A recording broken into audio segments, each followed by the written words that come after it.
Geoprofessionals routinely do heroic things assuring that ubiquitous structures and roadways are stable, cleaning up the world we live in, and literally underpinning the entire built environment.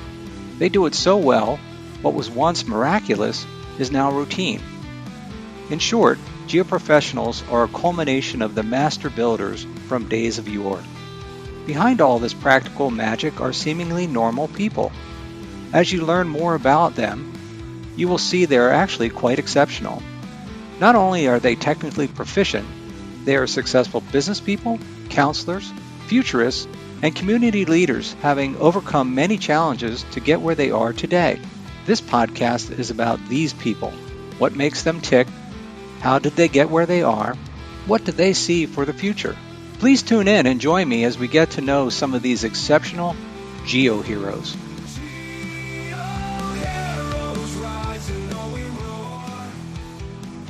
Welcome back, GeoHero listeners. We have a special bonus episode, a teaser here, where we're going to talk to Ryan White. Welcome, Ryan. Thanks, Guy. Happy to be on this side of the microphone. Ryan is our creator and producer and pretty much do everything, or largely responsible for the whole GeoHero concept. But we're going to turn the tables on Ryan as we look at what could be the future of the GeoHero podcast. But we're not going to let Ryan get away that easily. We're going to talk to Ryan and ask him some of these questions about what makes him tick and how he sees this thing. So you ready for that, Ryan? I think as ready as I'll ever be. All right, well, let's just dive in the water. So for our listeners, Ryan, tell us a little bit about you and what were you like growing up? Like, where'd you grow up and what were you like? Yeah, so right now I'm the principal geotechnical engineer at Apex in Portland, Oregon. I grew up an Oregon native, small town on the coast, seaside, about 5,000 people. Both my parents were science teachers and later stayed in the school district but did different things. Grew up with the academic mindset, so to speak. I got some early exposure to technology because my mom worked as the librarian and media specialist, so I got first access to the computer with the cassette tape drive and the VCR and the video camera. So technology that at the time cost thousands of dollars and people didn't just have in their houses, I got the opportunity to play with that when other kids didn't. So that's kind of how things started out. I played a lot outside. Weather's not great at the coast, but I spent a lot of my time playing sports as a kid. Our neighbor was a high school football, basketball, and baseball coach. So I grew up playing with his sons out in the gravel driveway or in the grass fields nearby. And I think between academics and sports, that took up most of my time as a kid. As it should, right? As it should. Yeah. So interesting. You had early exposure to then novel computer technology. Did that instill a lifelong interest in that, or at least confidence that you could experiment? Because you seem pretty IT savvy. I think it definitely did when I look back on it. At the time, it just felt very intuitive to me. Kind of one of the things I recently joked with my mom was she showed me how to write this very basic computer program where you could just repeat text over and over and over on the screen. And I remember typing Ryan is cool over and over and over on the screen. So that was my first experience with programming. And then we did some video editing projects. At the time, that meant you had to connect two VCRs together. We didn't have great resolution in cell phones. We had single camera, and then we had to pause one VCR and hit record on the other one to make things go together. I think we were pretty advanced for our high school English class when we did our Catch-22 video, but it was a lot of fun. That's pretty cool. Pretty cool. So do you have a side hustle when you were in high school or whatever? Some means of income? I mowed my parents' lawn. They had this giant lawn and they paid me very little to do it, almost more of a chore. But several of the neighbors with much smaller yards paid me probably double what my parents did to do their yards. So there's about 3 lawns that I mowed regularly to kind of keep me in the money. I would cover for the other neighborhood kid on the paper route. You mentioned before your paper route and collecting the money. And I missed out on some of what I could have made because I was really uncomfortable going up and asking people for money. And he ended up having to come back from his vacation and do the collections with me. So he took a bigger cut than I would have gotten otherwise. Now, if this is rude, he should have done the collection anyhow. That's a really tough thing for a young kid. I'm sure your intimidation was warranted.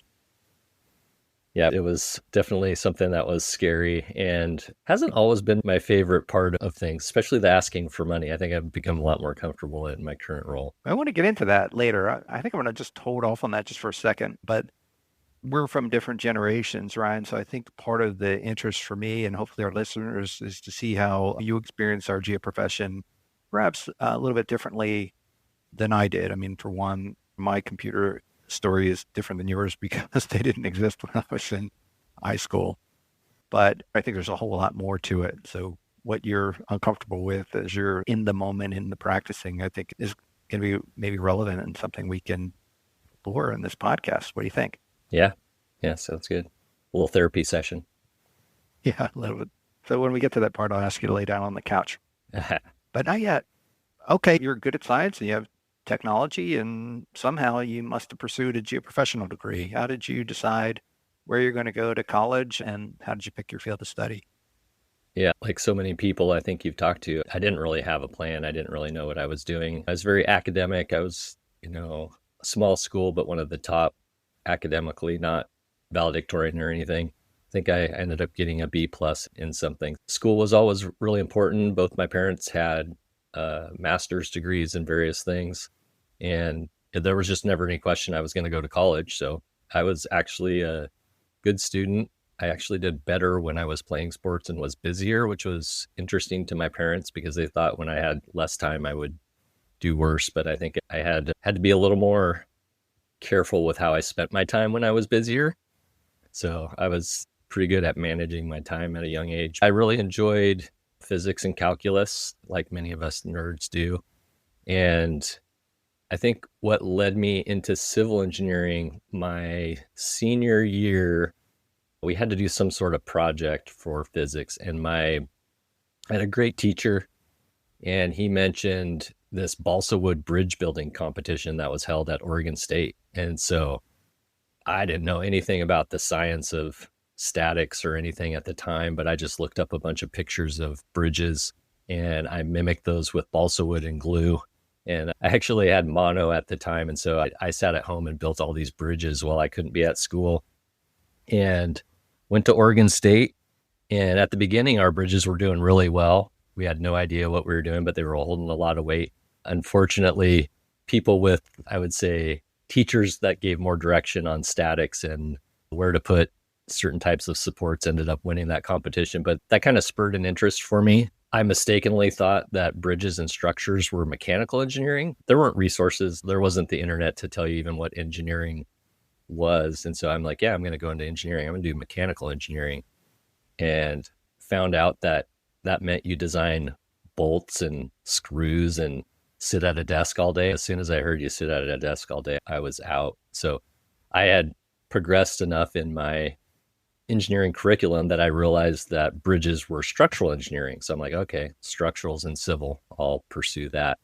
But we got into matrix math, and I quickly discovered structural engineers also sit at a desk all day and do really crazy theoretical math stuff. And that didn't really interest me either.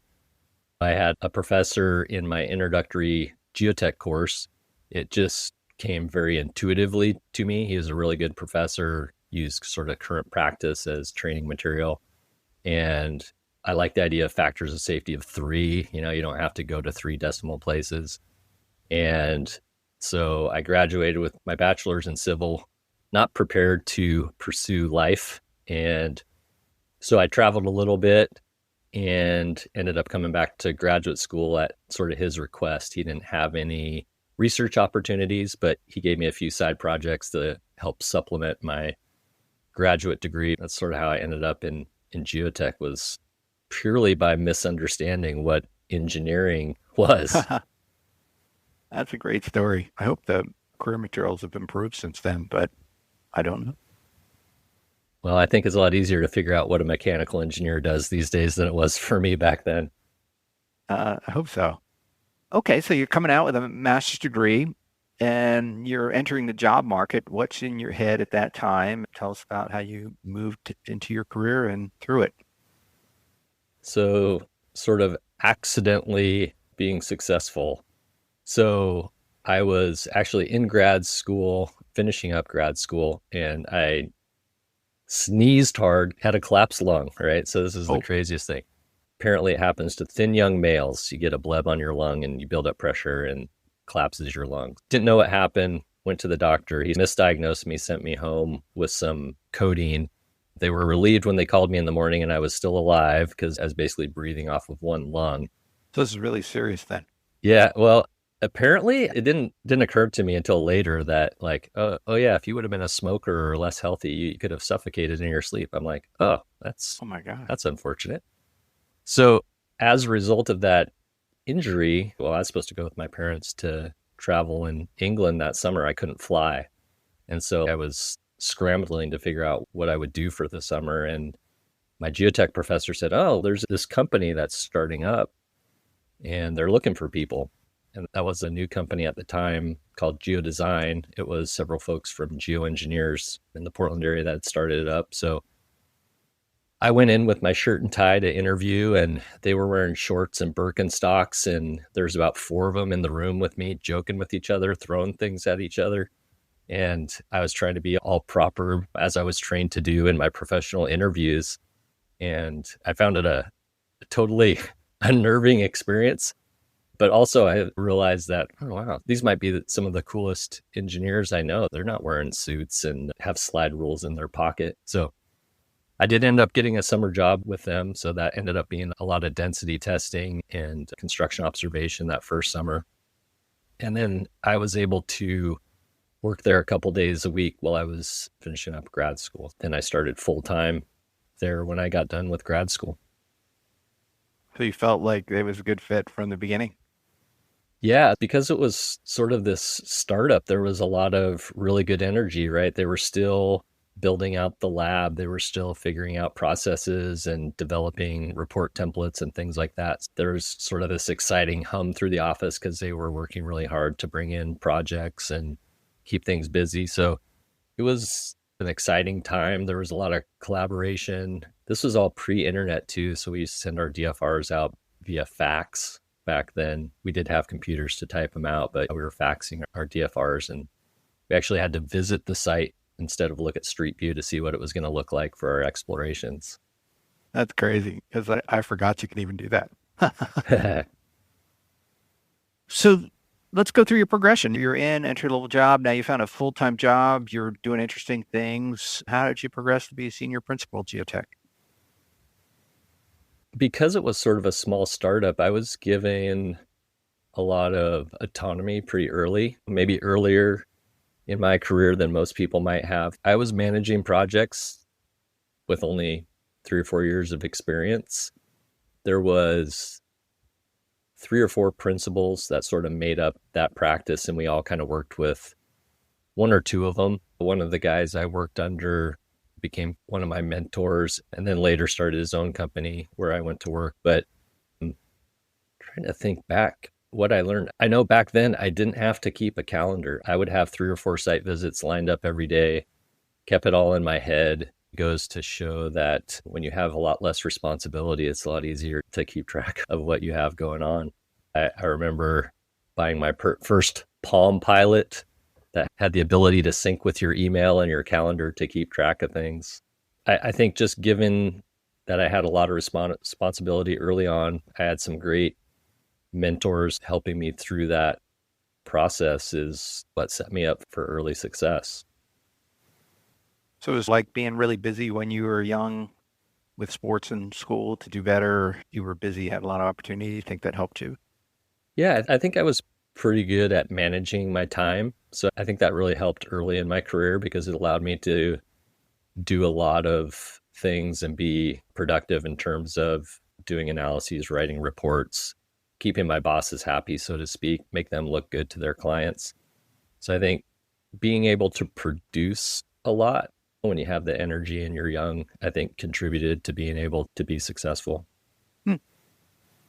So what do you think were the next steps? What were you thinking as you progressed? What was your next opportunity and how is your job now? What do you do on a typical day? Yeah, my progression was all very just intuitive and gut feel. I didn't have a life plan. I didn't have things I was trying to accomplish. I had this general idea that I would do these things over the course of my career, but just so happened that one of the principals started his own small company. His philosophy was very similar to mine. That was kind of one of my first risks that I took, was to join his company. I was pretty comfortable at Geodesign, been there for about 5 years. My son was like 2 months old, and I quit a secure job to go start this small company, which was he and I and his wife. But I never doubted we were going to be successful. And it went great for a number of years. It went great until, I think you mentioned 2007, 2008, when the economy tanked. Being a small company, we weren't very diverse. We had a lot of private development clients, and there just wasn't work to go around, even for a small company where at the time there was 3 engineers. So it was the principal, myself, and one other young engineer and his wife that did our books. I probably would have been there my entire career out of loyalty had that not happened. So in hindsight, it was probably a good thing. But at the time, it was crushing to an ego where you've been someone that's accomplished things by doing everything, quote, the right way. I worked hard. I went to school, easy to work with. And somehow I still didn't have a job. That's hard. Tough. That was hard for me to accept. So I only ended up being out of work for about 2 months. My daughter was pretty young at the time. And I remember thinking at the time that initially I was very stressed. Every morning I was looking at job postings and figuring out where I could post my resumes to. And then I realized that I'm not going to have much time in my life where I'm just doing nothing. So I tried to plan my days a little better. I'd spend a couple hours sending out resumes, but I read, took naps, went on walks with my kids and things like that. And it ended up working out. I got a job at Kleinfelder. Reason I got that job was because I was persistent, I'll say. They might say annoying, but I kept calling to follow up on my resume because I was starting to feel a little more desperate. And the recruiter I was talking to finally said, you know what? I'm going to pass your resume on to the office manager because you've done a really good job of following up with me. And it turned out he and I thought similarly about engineering as a business. Although I was technical, I understood how to make money doing engineering. Ended up starting there, and then I was there for the next 3 years. I met Saeed and Arlen Rippey there. Arlen came to PBS, where I am now, called Apex, but Arlen recruited me over after about 3 years at Kleinfelder. And then I just mentored under Arlen for a few years and then took over managing the geotech group, which at the time was 5 people maybe, and we're about 10 or 11 people now. You mentioned my day-to-day now, a lot more email, a lot more people management than I ever realized I would have to do.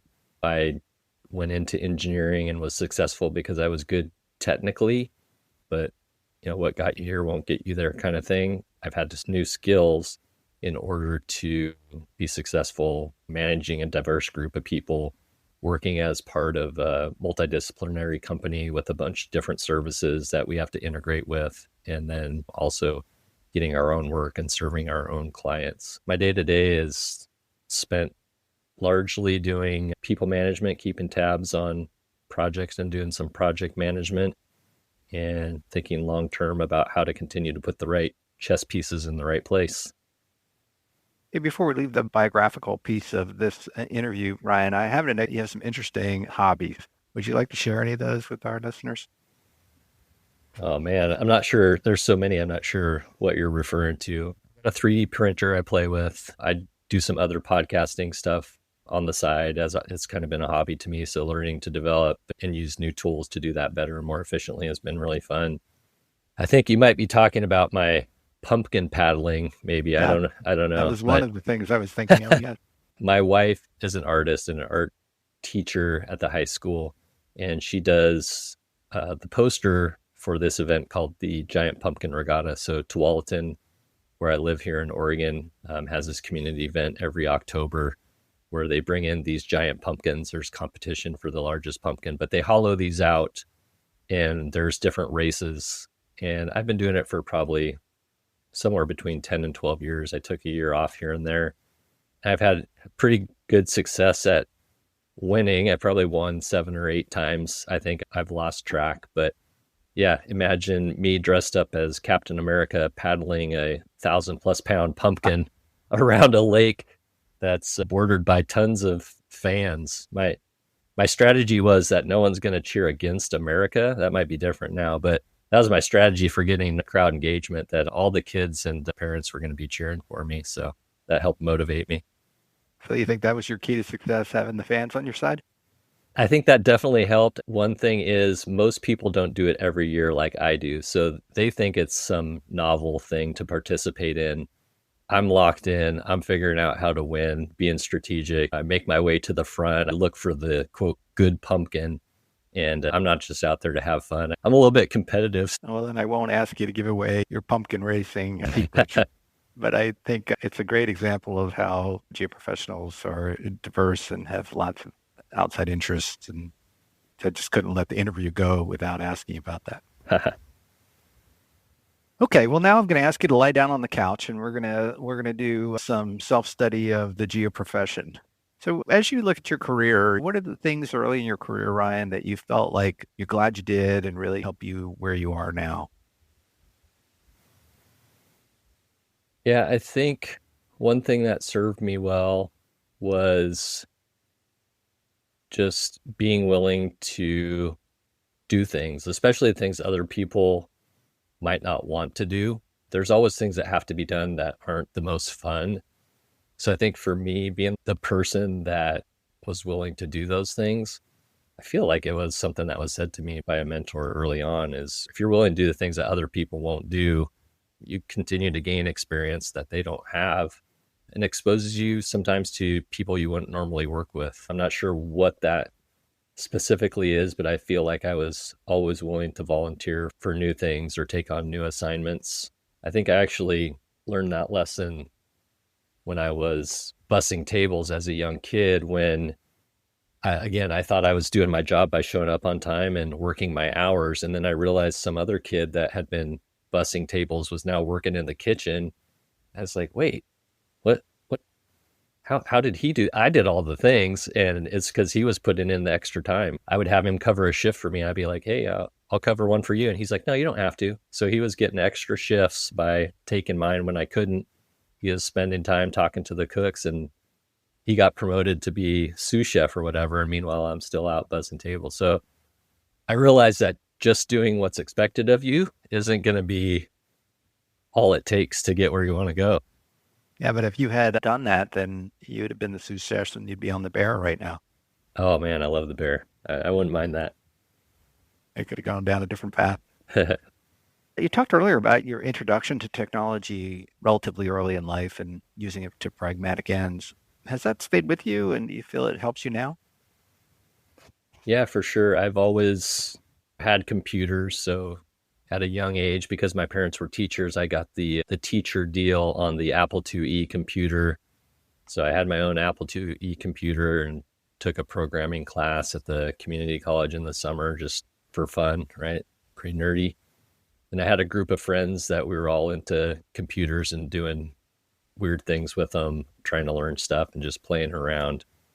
I've always had a personal computer. I've always been interested in trying to get them to do new and interesting things. One example is in college, there was a popular song at the time that had backward lyrics, and I was able to record those on the computer, and then we were able to flip the audio and figure out this hidden message in the song. So it's always sort of these unique ways to use technology that interested me the most, I think. So you think like a big part of that is you don't have a fear of it, so you're willing to dive in and experiment? Or do you feel like you were just blessed with some innate computer skills? Yeah, it was never intimidating to me. I guess I always of it as something fun to do. And I don't know if that's because of how I was introduced to technologies when I was younger and, allowed to play with them.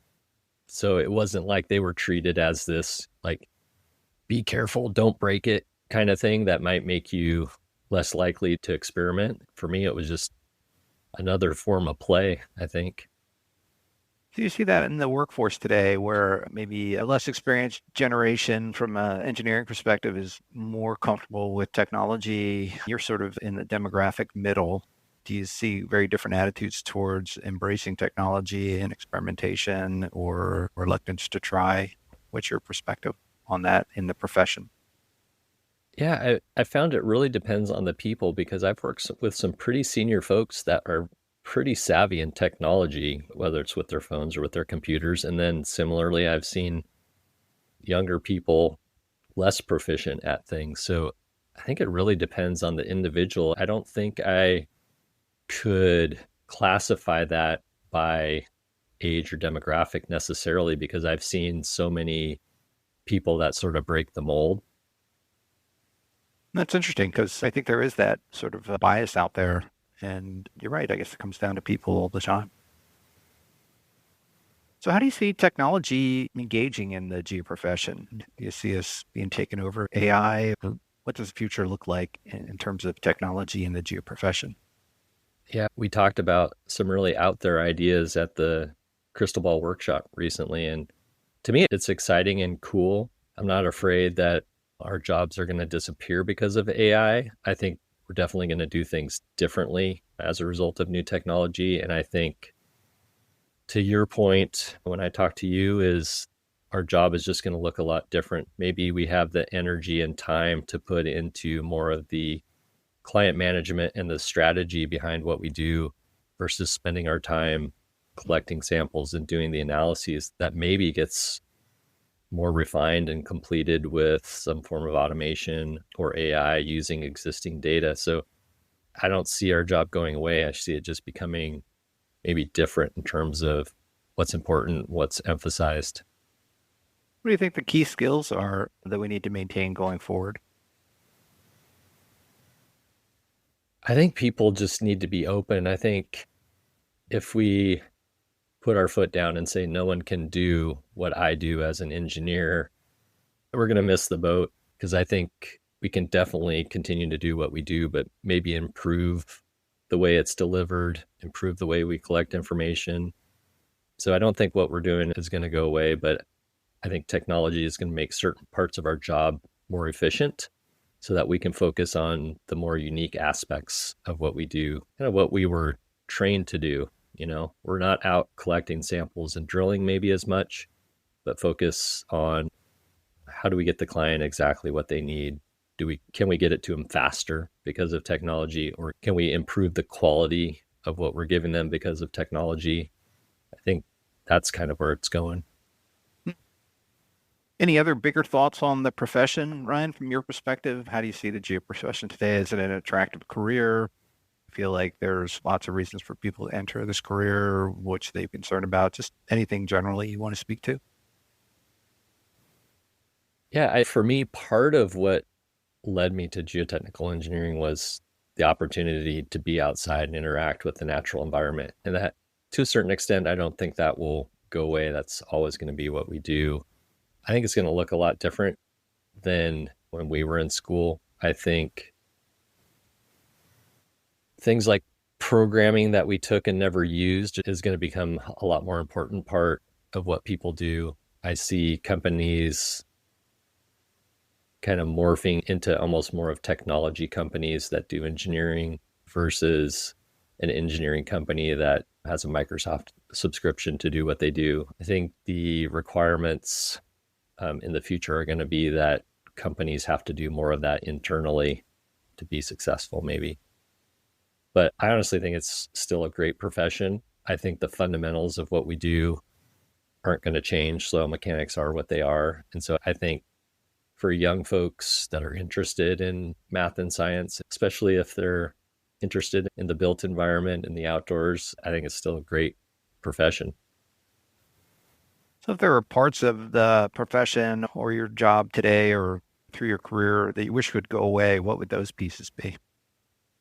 Email. I wish there was a better tool than email. I feel like I'm at the mercy of other people's priorities when I look at email. I feel like I spend too much time filtering through it. I feel like there must be a better way. And maybe that's implementing tools that are better at filtering things out and or prioritizing things for you so you don't have to do that manually. Some of the administrative things like following up on AR, reviewing invoices, if those processes could be streamlined in a way to make them less onerous in terms of how much time they take, it's become more interesting and exciting for me to think more strategically, more long term. I'm more interested in how we get the most out of the people and the team we have versus specifically how we do our work, how we do our analyses. I know that's important to be able to accomplish what we do, but I think I like having a team where people like doing those things. I like doing those things when I was younger, and now having them do that so I can focus on the more strategic things. I love strategizing about how to win a project, but once we win the project, I'm ready to move on to the next one. Executing and doing the explorations and the analyses is not what excites me anymore. It's the thrill of the hunt. Maybe it's the competitiveness in me. I don't know. Yeah, I was going to ask you as a follow-up, but you sort of answered it. Where do you take pride in your job right now? Like in what you're doing? What are the funnest parts? Yeah, elaborate or just say you answered that. For me, it's the people. Never thought about our business as being a people business. It was a math and science business to me when I was in college and early in my career. And you forget that there's people behind all these things. Our clients are people, their bosses are people, our subcontractors are people. And I don't think we emphasize people skills or emotional intelligence enough. We focus so much on the technical. And so I've had to learn that myself, maybe the hard way, but it's been a lot more interesting to me. I feel a lot more pride when someone in my group has success versus Ryan did this or Ryan won a project. I don't get much thrill out of that, but seeing younger staff or friends be successful, that's where I get more joy. Well, you are a good person, Ryan. You are a good person. All right, let me ask you a few questions in rapid fire. Call it a speed round. Sure. And just tell us what's on your mind. What are you reading right now that's exciting you? So I usually read a handful of books at a time. I know my wife with a stack of books on the counter because I don't finish one before I start the next one because I'm on to the next big thing. So I've got a big stack of books, but there's two recent books that stand out to me that I've recommended the most and I lean on a lot. One is called Unreasonable Hospitality. It's by a guy that started a high-end restaurant in New York and kind of lessons learned and how they went to a ridiculous level to serve their customers. And so I really find it interesting when there's a topic outside of our industry where I can find something that I can apply. So this idea of ridiculous hospitality, I started thinking about what makes us unique in serving our clients? What can we do that other people aren't doing? And think at a ridiculous level. What would you do if cost was not an issue? So that book just opened my eyes to this idea that taking care of your customers, quote, your clients, is really important. What can you do that's unique? What makes you unique for serving your clients? Because a lot of us technically do all the same things. So if you can serve your clients better, you're likely to do more for them. So that's one. The other book is called Breath by James Nestor. I'm a bit of a science nerd to a certain extent when it comes to like the human body and performance and things like this.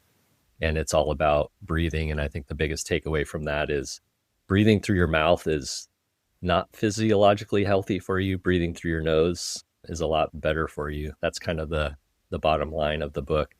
And it's one I've recommended to people and they've told me that it changed how they do things like, oh my gosh, I feel so much better. He talks about taping your mouth when you sleep so you breathe through your nose. Sounds scary, but it's actually not that bad, just for improving health and sleep. So if people are interested in human performance in the body, it's a really easy read and really interesting. Those are unique book suggestions. So pretty awesome. Thanks. Yeah. Just overall, how are you feeling optimistically for our profession these days? I'm definitely an optimist in general. And so I would say 4. I feel like it's hard for me to give anything a perfect score. Maybe it's my own ideas that I could always have done something better. So I guess I would say 4. I'm optimistic. I think things are going to pivot. I'm not sure what the economy holds, but the fact that our services are going to continue to be needed. We have a smaller pipeline of folks coming into the industry. I don't see our services going away. So I think there's always going to be a role for what we do. That's cool. Are there any tangible projects that you worked on, Brian, that you could point to that you feel great about?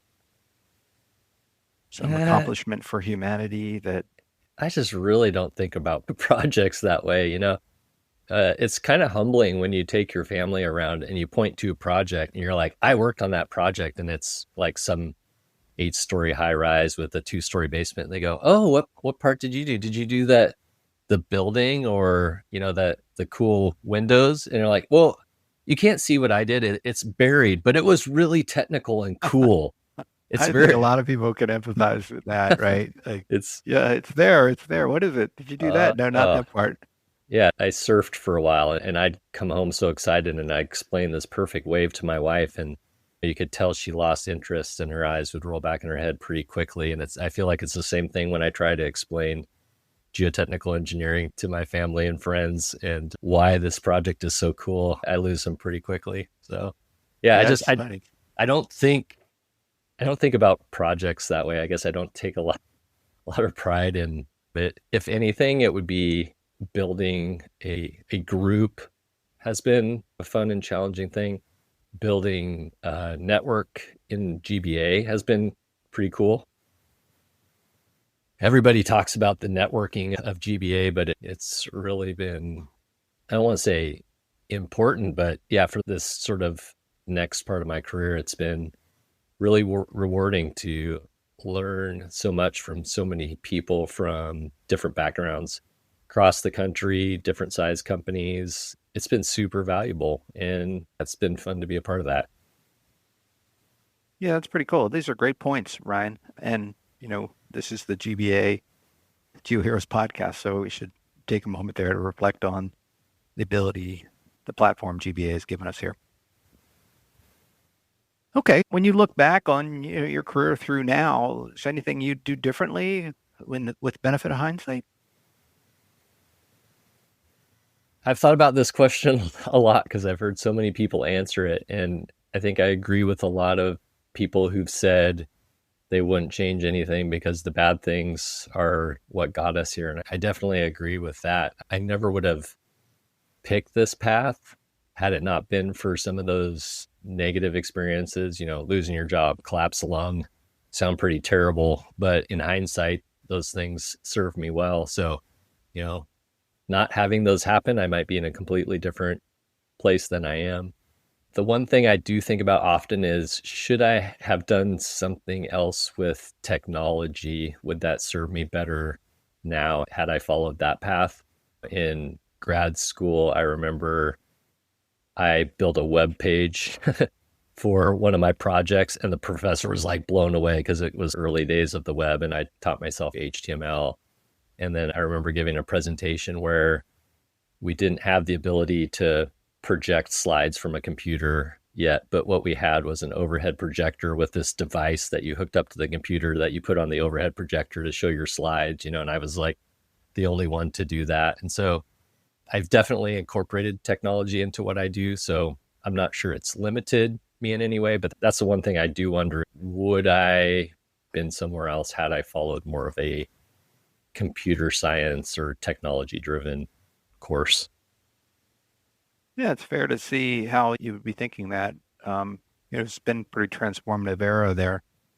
But we're glad you're in the geo profession and not taking those extra shifts at the restaurant and being a master chef now, although that could be cool too. As we get ready to wind the interview down, Ryan, is there any advice you'd give for others in the geo profession about how to embrace this profession and thrive and be excited about what you're doing? Yeah, I think don't be afraid to take risks, I think is important. Don't be afraid to do the things that other people don't want to do. It's a lot less crowded for you when you do those things. Everybody's doing the things they're supposed to. So what can you do that other people aren't? Even if it's not directly related to your job, things can serve you well. I think about some of the jobs and volunteer things I did as a young person and how that served me. But one of the strangest things I did was volunteer to help out for a bodybuilding competition.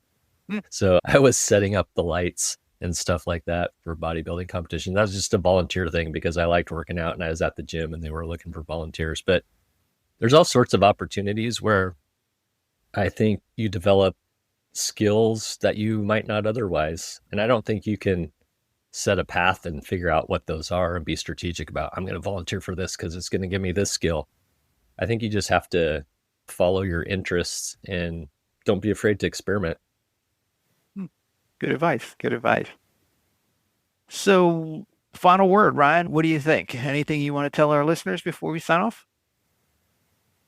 Man, I feel like I should say something about GBA because I'm such a fanboy. I feel like it's really served me well, but it goes along with what I said earlier about getting involved. And for me, getting involved doesn't mean just going to meetings. A lot of us have done that through ASCE and other groups, and you learn by participating as a passive registrant in those things. But I think by getting involved in committees or leadership within some of these organizations where you get the biggest benefit.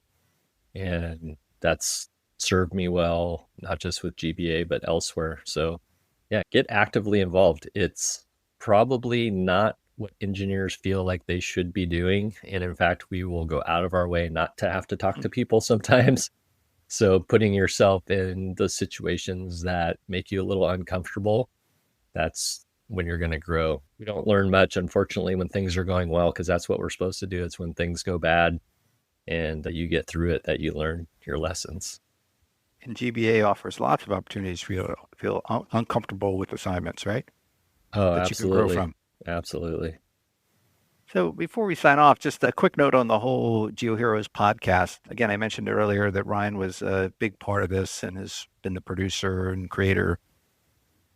But Ryan and I have been chatting about next stages. I think this is the end of chapter 1, and actually this is a teaser for potential chapter 2. Any thoughts on that, Ryan, as we look ahead at what this could or should be, or is it the end?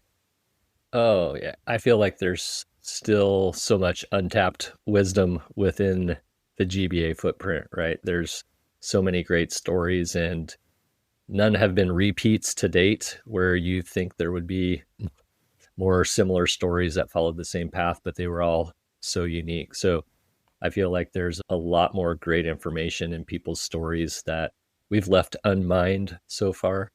So I think a season 2 exploring that in a different way would be not just interesting, but I think valuable to GBA and our listeners. So listeners, this is probably the conclusion of this first chapter. We'll probably go on a little bit of a hiatus, but if you think there's interesting things that we should be covering through these interviews, is there any way we can get those ideas, share them with us, and maybe we can make something of it? Yeah, I would say they could email you or I directly, or they could email in response to the Multimedia Delivery Committee. But there's lots of ways to get that opinion to us, or just pull us aside and tell us what you think. Yeah, we like to think we're approachable. Okay, Ryan, thank you for submitting to the interview yourself, turning the technology around and making you the focal point. You did a great job. It was really great to learn more about you. Thanks, Guy. Appreciate the opportunity. It was fun. And to our listeners, thanks for tuning in and your loyal support of our podcast. Goodbye. Bye. Thanks for staying with us through the end. By making it this far, I hope you gain just a little bit more insight into the background pathways and insights of another one of our GeoHeroes. If you liked it, please tune in for future episodes and encourage others to do so as well.